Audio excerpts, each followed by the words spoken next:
plus à l'atelier Fleur d'encre avec le lot de poinçons paquet parfait pour lequel je vous ai déjà proposé 2 tutos. Je vous remettrai les liens en barre d'informations et là-haut. C'est un set de matrices de découpe qui se trouve au catalogue donc 2020-2021, page 182, paquet parfait. Le premier tuto que je vous avais proposé, c'était celui-ci pour réaliser ce joli petit collier parfait, très facile à réaliser avec le grand die de ce set de poinçons. Et puis, je vous ai proposé ensuite la réalisation d'un double casier comme celui-ci, dans lequel moi j'ai choisi de ranger mes encres, mais bien entendu, il peut être adapté à plein d'autres utilisations. Je vous remets ici le lien pour cette vidéo. Et aujourd'hui, à nouveau, je reviens vous proposer un autre projet pour vous montrer la multiplicité des projets qu'on peut réaliser avec ce poinçon sans qu'il soit nécessaire d'avoir beaucoup de matériel. Et même si vous n'avez pas l'habitude de fabriquer vous-même vos boîtes, de prendre des mesures, de créer vos patrons, et bien avec celle-ci, vraiment, c'est super facile. Alors, il ne nous reste que 6 jours pour profiter des fins de série. Et donc, précipitez-vous s'il y a encore des articles du catalogue 2020-2021 qui vous intéressent, parce que c'est vraiment la dernière occasion de les saisir. Aujourd'hui, je vous propose de réaliser un coffre, à nouveau avec 2 petits rangements à l'intérieur. Le petit coffre que je vais réaliser aujourd'hui est essentiellement basé à nouveau sur ce grand poinçon. Et puis nous allons utiliser aussi pour la décoration le die très ciselé que voilà. Et puis la petite réglette ici qui nous permet de faire des motifs ajourés dans nos papiers. Il n'y aura pas de tamponnage, mais bien sûr vous pouvez agrémenter d'étiquettes, de décoration, etc.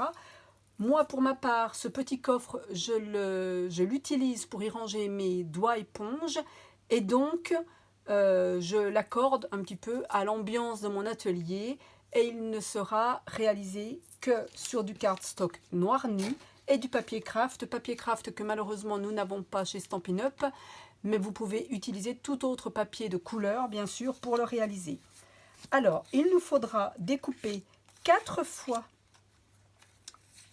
cette forme pour les montages de la boîte, 4 fois parce que nous allons monter 2 compartiments pour ce coffre. Il nous faudra 2 autres morceaux de papier de cardstock noir à l'intérieur et que nous allons décorer, je vais vous le montrer très facilement. Et puis il nous faudra aussi dans le cardstock noir 2 pièces de 5 cm par 8,5 et puis 2 petits morceaux de 2 cm par 1,7 cm. Voilà pour ce qui est du papier noir. Et puis dans mon papier craft, je ferai des découpes pour la décoration avec ce poinçon. Je vais vous donner les mesures exactes. Et puis, nous allons commencer tout de suite la fabrication. Comme vous avez peut-être déjà vu, et si ce n'est pas fait, allez les voir les précédentes vidéos, je vais faire tout le montage de mes casiers.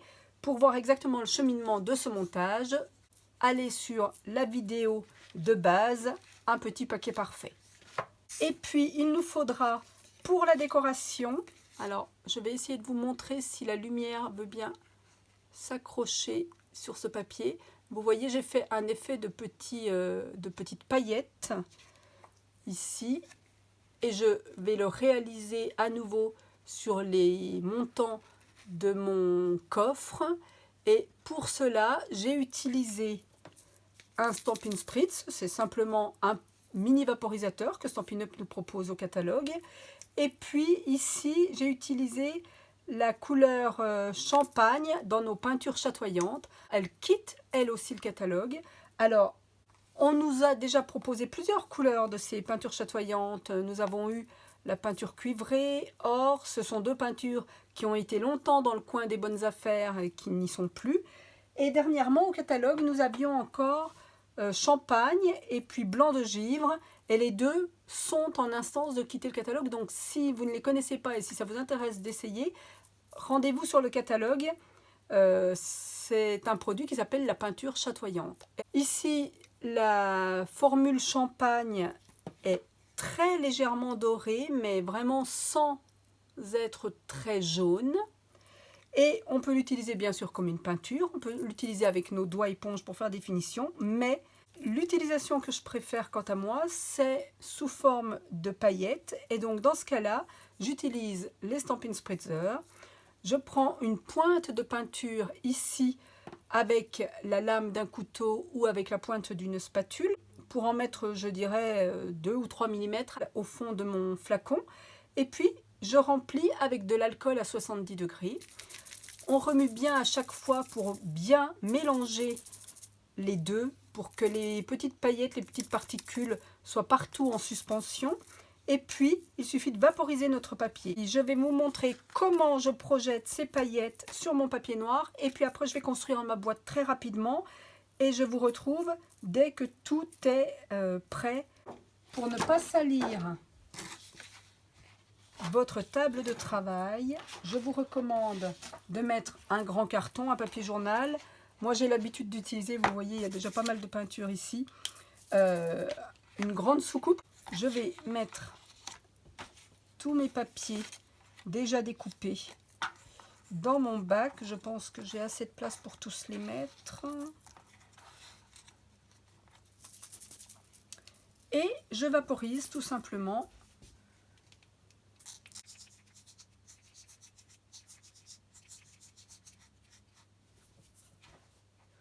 Et si vous trouvez que c'est mal réparti, il est possible aussi de retourner votre papier sur les parties encore mouillées au fond de votre plateau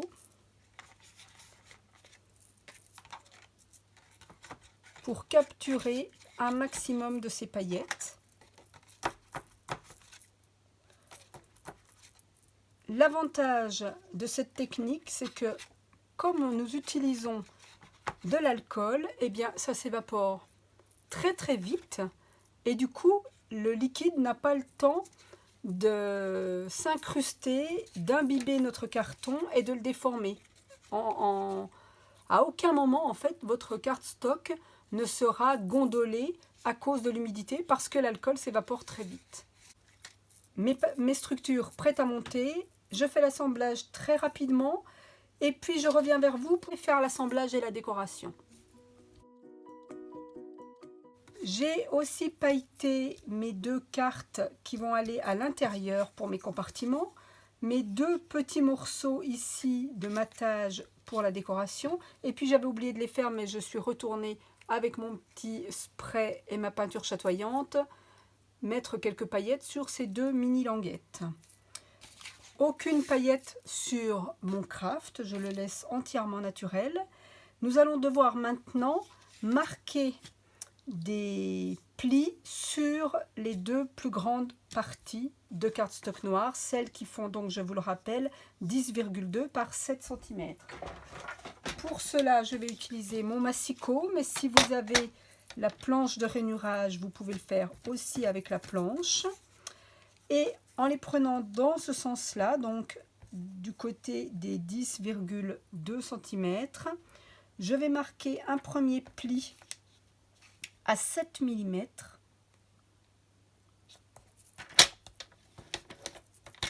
Sur 3 côtés en fait. Je fais les 2 petits côtés. Et puis aussi sur une grande face. Et sur le 4e côté, ici, je vais marquer aussi un pli, mais cette fois à 1 cm.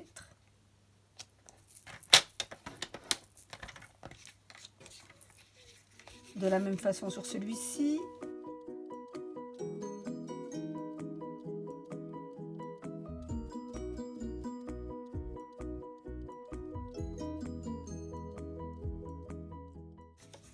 À présent, vous allez avoir besoin de vos ciseaux. Prenez des ciseaux qui coupe bien jusqu'à la pointe. Vous allez en avoir besoin plusieurs fois pendant le projet et il faut vraiment que les ciseaux soient de précision en fait. Alors, j'ai déjà découpé pour vous montrer ce qu'on doit obtenir un des 2 panneaux. Alors, je vais avoir besoin d'avoir des petits onglets.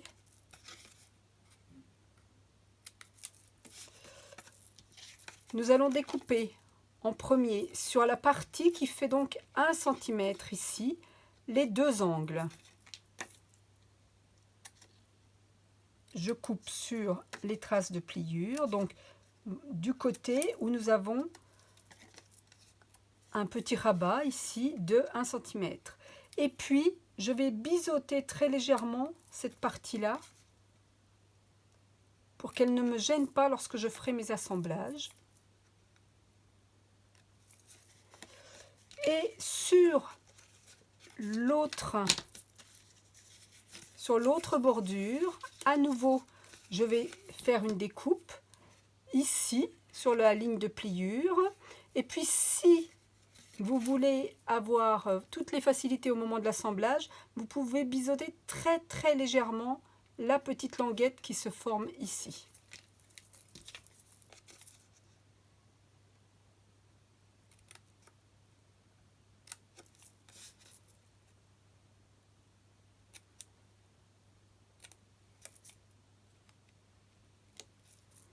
Si on biseaute, c'est bien sûr la petite languette. La partie ici doit rester bien droite et coupée sur la ligne de pli.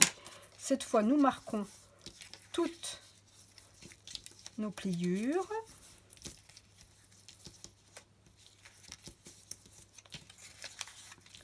Nos deux petites cartonnettes ici vont nous servir plus ou moins de couvercle, de porte à l'intérieur de notre coffre, mais nous ne ferons l'assemblage qu'après les avoir décorées d'une petite découpe supplémentaire. Et pour celle-ci, je vais utiliser la petite barrette ici qui nous permet de faire des motifs ajourés. Je vais marquer ces découpes sur 3 côtés. Alors, le grand côté, pas de souci. Je centre par rapport à mes lignes de pliure et je découpe. Pour les petites, par contre, ici, je viendrai centrer mon motif et faire une découpe partielle. C'est pourquoi, pour un des morceaux au moins, je vais vous montrer ici avec ma machine comment je procède. Je travaillerai avec la mini Stampin' Cut parce qu'elle est suffisante pour ce projet et plus facile à placer sous ma caméra. Par contre, j'enlève, pour celles qui l'utilisent, le papier, le tapis que j'ai en dessous, parce que sinon, elle est tellement légère qu'elle a tendance à bouger. Et le résultat que je veux obtenir, c'est donc celui-ci. Cette ligne de découpe ici sur toute la longueur du côté du petit rabat. Nous découpons donc seulement sur les côtés où il y a les 3 rabats les plus fins. Et puis, ces deux longueurs-là. Je place donc mon papier avec la languette la plus fine de ce côté. Je centre ma réglette de découpe à environ 2 cm ici de la ligne de pliure, 2 mm, pardon, 2 mm de ma ligne de pliure, et puis pareil à chaque extrémité. Je la prends en sandwich. Si vous avez du mal à le faire sans que votre languette ne bouge, n'hésitez pas à utiliser du masking tape, un petit adhésif qui n'endommage pas votre papier mais qui vous permet de tenir votre lame en place.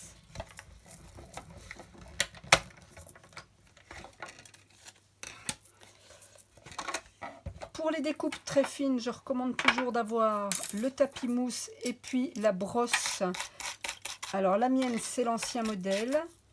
Mais si à l'heure actuelle, vous avez l'outil touche à tout, comme celui-ci, eh bien vous avez la possibilité de n'acheter que le morceau de la brosse qui s'adapte sur cet outil. Et lorsque vous le recevez bien sûr avec le tapis mousse à mettre en dessous. Ça permet vraiment de nettoyer d'ailleurs parfaitement vos die lorsqu'il y a des petites découpes. Et puis de retirer les petits morceaux, les petits excédents sur votre papier. Et maintenant, il va falloir donc faire une découpe partielle. Pour la faire, mon papier est à peine un petit peu large comparé à la largeur de ma Stampin' Cut. Donc du côté où je ne découpe pas, je vais marquer mon pli. Et puis je vais venir placer mon die ici, dans l'alignement de ces motifs-là, en le centrant à nouveau par rapport au rebord de ma languette, en sachant que je ne découperai que 3 motifs de ce côté-là. Donc il suffit de bien placer sa ligne de découpe ici. 3 motifs centrés entre le bord de cette décoration-là et le bord de la bordure de pliage de ma languette. Et puis, je viens glisser ma plaque pour faire mon sandwich, mais j'arrête ma plaque tout de suite ici, après le motif que j'ai choisi de découper. Et les autres, je les laisse libres. Ce qui fait que lorsque je vais passer dans ma presse, eh bien, ne seront écrasés que les 3 premiers motifs de ma barrette de découpe, de mon die. Je passe doucement parce que je ne voudrais pas que ça fasse trop trembler mon plan de travail et bouger la caméra. Et voilà ce que j'obtiens. Et je vais faire la même chose de l'autre côté. Vous avez 2 solutions, soit vous placez votre die dans ce sens-là et votre plaque sandwich ici, ou alors, et moi je préfère la deuxième solution, c'est de mettre ma lame ici, de façon à ce que la partie que je ne veux pas perforer soit de mon côté, et d'engager d'abord ma deuxième plaque de sandwich.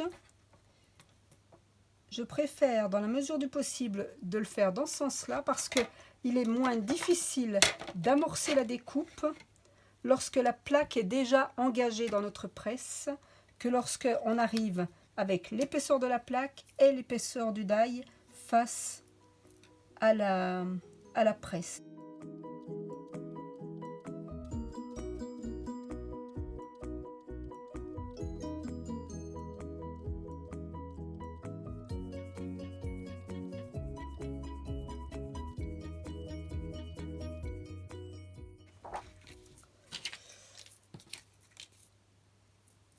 Vient le moment du montage de notre boîte et de ces petits rabats.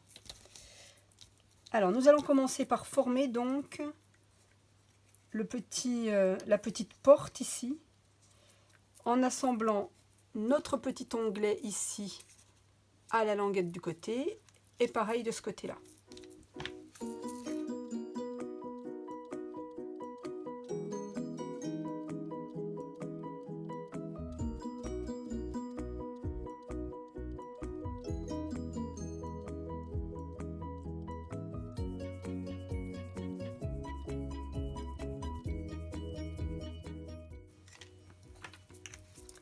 Vous le voyez, l'avantage de la colle multi-usage Tombow, c'est qu'elle prend très très vite.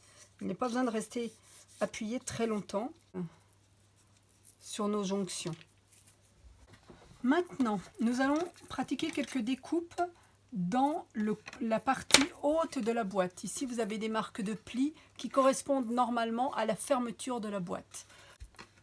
Nous allons couper sur chacune des 4 arêtes exactement sur la ligne de pli et jusqu'à celle qui est ici et qui forme le haut du casier.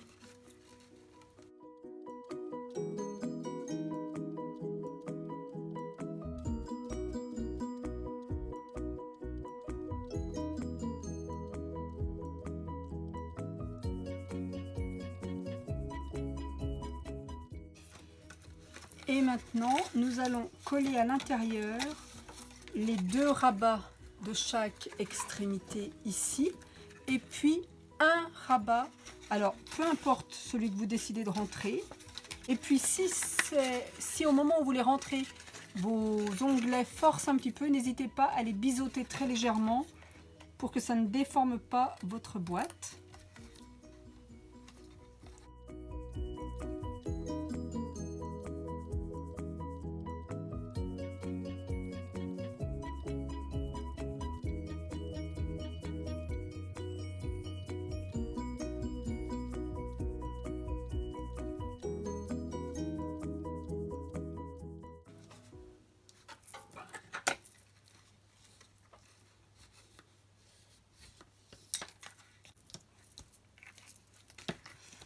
Nous obtenons maintenant donc 2 casiers avec un bord haut.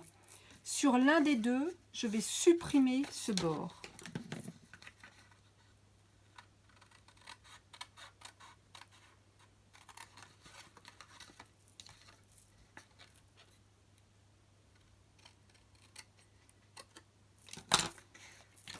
Maintenant que nous avons découpé cet onglet qui ne nous servait à rien, mais que nous avons conservé celui-ci, nous allons assembler nos deux casiers ensemble par cette languette qui sera recollée à l'intérieur de l'autre casier. Par contre, nous ne collons pas ensemble les deux faces ici.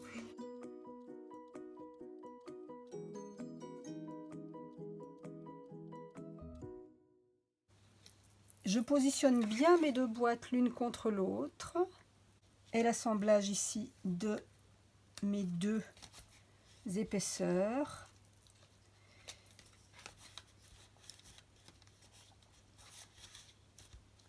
Et puis, donc nous obtenons donc un petit coffre qui s'ajuste de cette façon. Alors maintenant que nous avons notre petit coffre qui s'articule bien, eh bien nous allons préparer des décorations pour mettre sur les faces, aussi bien latérales que devant, dessus, derrière, etc. de façon à avoir un coffre qui ait un petit peu plus d'allure, qui ait un petit peu plus de style. Alors, pour cela, je vais utiliser donc mon papier craft dans lequel je vais découper 4 fois ce motif. Et puis sur mes deux tout petits onglets ici,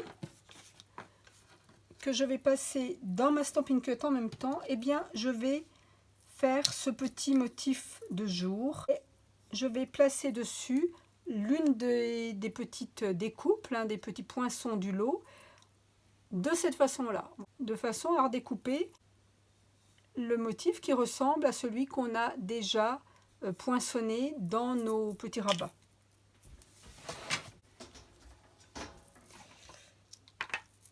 Voilà déjà 3 pièces de ce joli motif ciselé. J'ai découpé donc dans mes deux petites languettes avec la lame qui rappelle le feuillage de nos couvercles. Et voilà le 4e que je viens de finir de découper. Alors encore une fois, je vous recommande d'utiliser la brosse afin de sortir tous les motifs et les petites découpes de votre lame. Lorsque vous utilisez la brosse, gardez la lame emboîtée sur votre papier découpé, ce qui fait que votre motif très ciselé ne sera pas abîmé. Comme souvent, lorsque nous découpons des formes très ciselées, très détaillées avec nos lames, eh bien le papier, surtout si c'est un papier épais, là c'est le cas de mon papier craft, il y a des motifs, des morceaux qui peuvent quelquefois ne pas être très bien découpés. Et bien dans ce cas-là, déplacez l'ensemble sur votre plaque, éventuellement retournez votre plaque qui forme le sandwich et repassez comme ça. Vous avez plus de chances de parfaitement bien découper les moindres détails.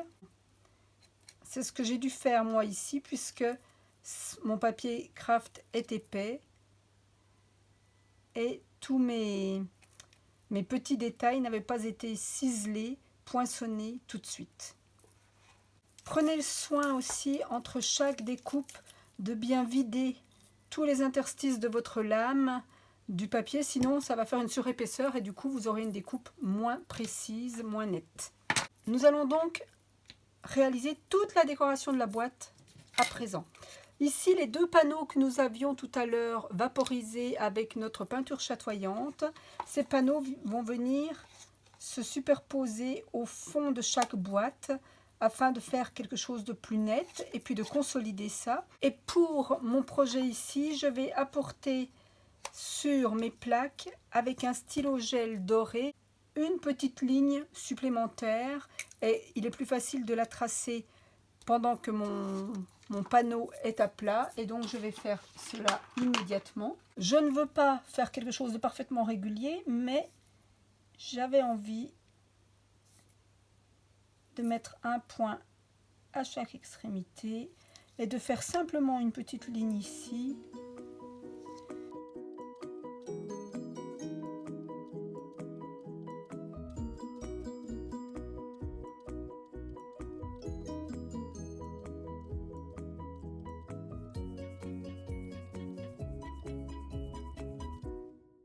Je vais d'ailleurs faire la même chose sur cette partie-là, sur la partie qui se referme.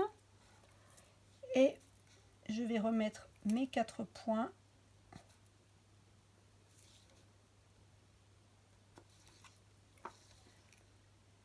Alors attention, lorsque vous faites tourner votre boîte, l'encre des stylos gel met un petit peu de temps à sécher, donc attention surtout de ne pas venir frotter avec votre main. Et puis tenez bien votre boîte, les jonctions de votre boîte bien assemblées pour pouvoir tirer un trait qui restera dans la continuité lorsque vous fermerez votre petite malle, votre petit coffre.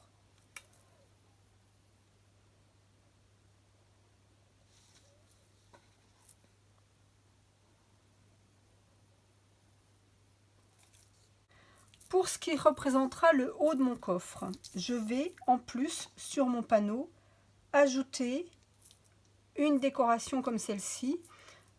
Pour la coller correctement, plusieurs solutions s'offrent à vous.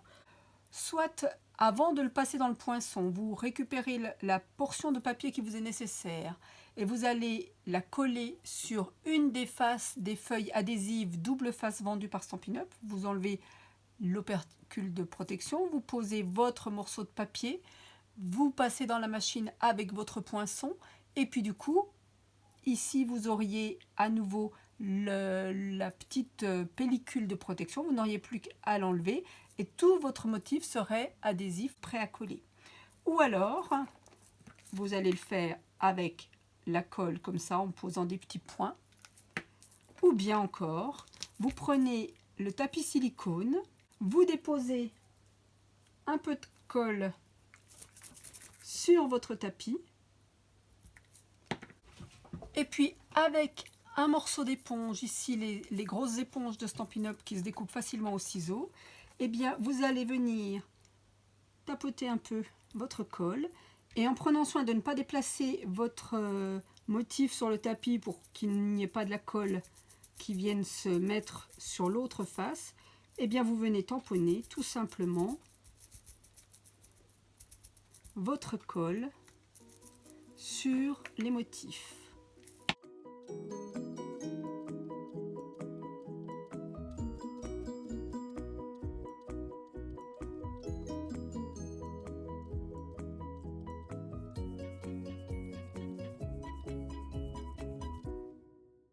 Vous voyez, il est parfaitement collé partout grâce au système de la colle et de la petite éponge. Donc cette partie-là va venir ici. Ensuite, je veux pouvoir décorer les deux montants ici de ma petite malle. Je vais utiliser aussi ce motif, mais vous voyez, il est un petit peu long. Et du coup, j'ai choisi de supprimer cette petite partie intérieure, la partie de jonction des deux motifs identiques. Alors, à nouveau, nos ciseaux de précision nous sont utiles et il suffit de couper ici. Je vais essayer de mieux vous montrer ici. Voilà, je marque un tout petit arrondi là pour retirer la partie intérieure. Et je vais venir toujours avec mon éponge les coller de chaque côté ici. Je vais faire la même chose pour l'autre montant.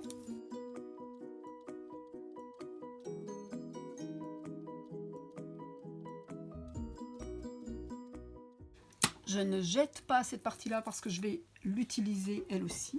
Tout à l'heure, j'avais parlé de 4 motifs comme ceci, simplement parce que vous pouvez choisir d'en mettre un ici et un en dessous, ce que moi je ne ferai pas, parce que je vais garder un aspect dessus-dessous à mon petit coffre.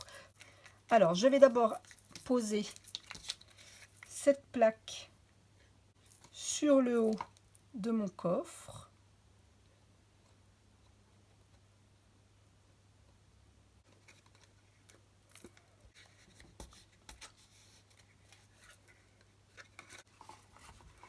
Voilà. Et puis, Pour le fond, je rajoute quand même un panneau de décoration qui va solidifier un petit peu.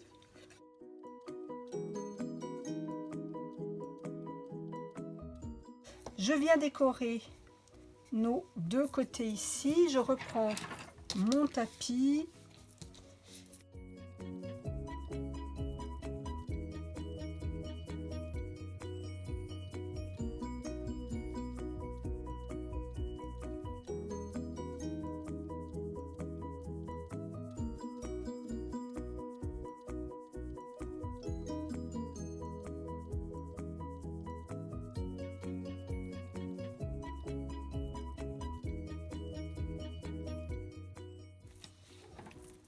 Je trouve que ça lui donne un petit côté meuble asiatique sur ce fond noir, et puis cet effet de motifs fleuris qui me font, moi, penser, une fois découpé, à un aspect tête de dragon.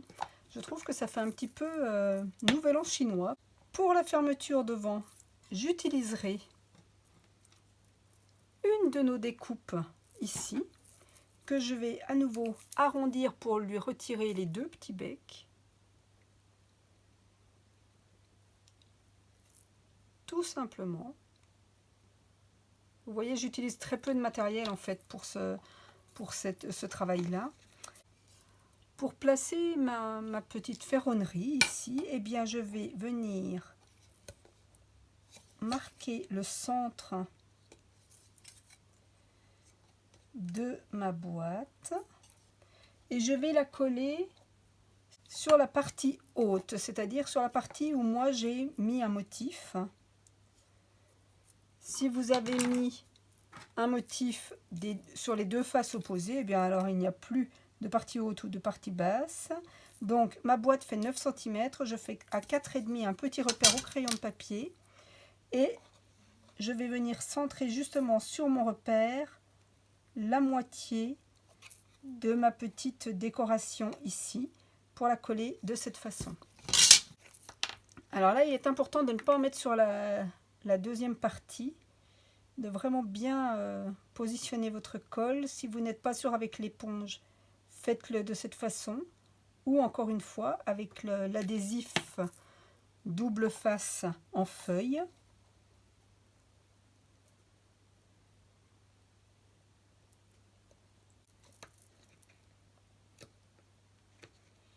Et en fait, juste cette petite partie va permettre de tenir mon coffre en position un petit peu fermée, tout en lui apportant un peu de finition. Notre projet pourrait s'arrêter là, peut-être encore rajouter quelques décorations pour celles qui le souhaitent, mais on pourrait considérer que le petit coffre est terminé. On pourrait aussi imaginer, et je l'ai fait d'ailleurs, mais je ne l'ai pas là sous la main pour vous le montrer, décorer tout le tour et puis l'utiliser plutôt comme une petite armoire, d'accord, comme un petit coffre que nous ouvririons de cette façon.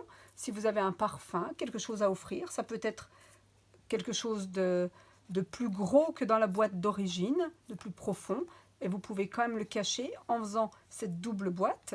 Moi, je trouve que ça donne vraiment une impression de meuble d'origine asiatique. Et comme je veux y ranger mes doigts éponges, et j'ai fait plusieurs essais, je peux ranger quand même une douzaine de doigts éponges de chaque côté. Mais si je mets des doigts éponges ici et des doigts éponges ici, lorsque je vais ouvrir, bien sûr, tout va tomber. Et c'est pour cette raison que nous avons fabriqué au départ des petites portes que nous allons venir placer ici. Donc, sur l'onglet de 1 cm, je vais venir mettre de la colle ou de l'adhésif double face, encore une fois, pour ceux qui préfèrent travailler avec l'adhésif double face. Moi, souvent, je préfère le scotch double face, mais ici, j'ai trouvé que la colle était facile à utiliser sur ce projet. Et en plus, elle tient tellement bien. Des fois trop bien, lorsqu'on s'est trompé, on a du mal à la redéplacer. Voilà. Et ma petite porte va pouvoir, du coup, s'emboîter à l'intérieur de mon coffre. Et comme nous l'avons fait avec des mesures très adaptée, très ajustée, eh bien elle se tient fermée. Et puis je fais la même chose de l'autre côté.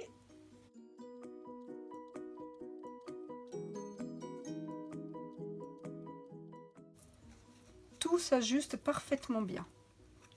Ce qui fait que mon petit coffre, maintenant, lorsqu'il s'ouvre, il est comme ça. Alors, il manque un petit quelque chose, c'est pour pouvoir ouvrir facilement ces deux compartiments. Et c'est là que nous allons utiliser nos deux petites découpes. Quand nous avons incrusté, découpé le motif ici, le die a laissé une très légère trace. Et c'est sur cette trace que nous allons faire un léger pli sur les deux ici.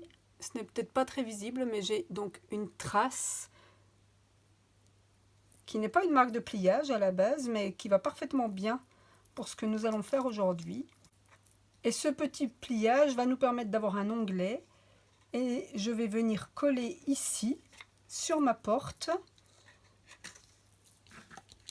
cette petite poignée. J'ai choisi bien sûr de faire quelque chose de fin, on aurait pu mettre une perle ou quelque chose, mais dans ce cas-là, mon coffre ne joindrait plus, ne fermerait plus complètement. Ici, j'ai 1, 2, 3, 4, 5, 6, 7 petites découpes, donc je vais venir placer ma poignée en face de celle qui est au milieu.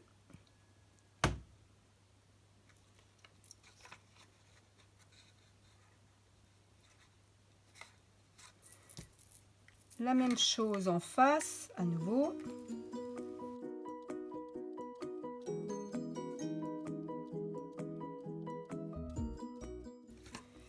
Voilà mes deux petites poignées, mes petites portes qui viendront se tenir de cette façon-là lorsque j'ouvre. Et maintenant, je vais venir ranger mes doigts éponges et vous montrer que ça fonctionne parfaitement.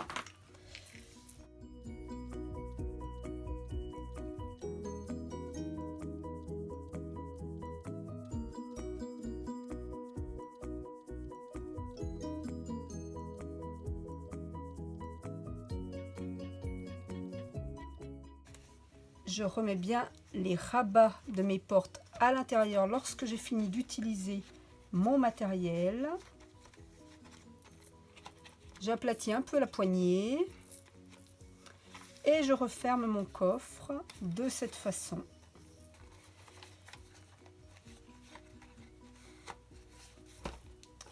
Notre petite malle, notre petit coffre est à présent terminé. Vous pouvez donc l'utiliser en vertical pour y ranger un petit cadeau. Vous pouvez ou non adapter les compartiments, les portes intérieures. Mais vous voyez qu'on est loin du paquet parfait de base et qu'on peut le décliner différemment.